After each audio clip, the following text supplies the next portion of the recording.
Fly me to the moon, let me play among the stars. The Hollywood Bowl is an amphitheater and public park that's over 100 years old in the Hollywood Hills of Los Angeles, California. The bowl itself has had many facelifts over the years.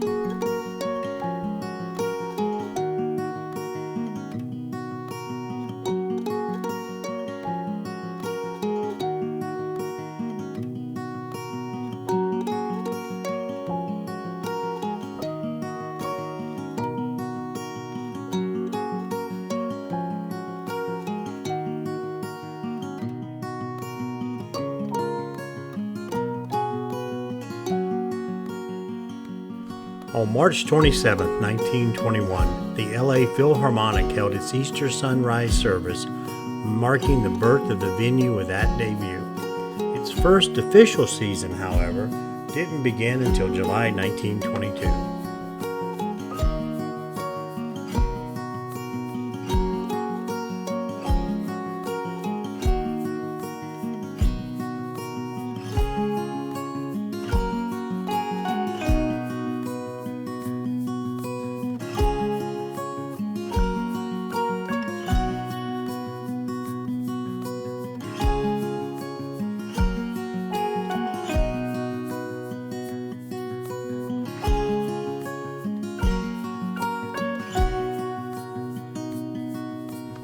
Several amazing performers have played the venue, including Ella Fitzgerald, Beatles, Barbra Streisand, Pink Floyd, Ray Charles, and Sting, just to name a few.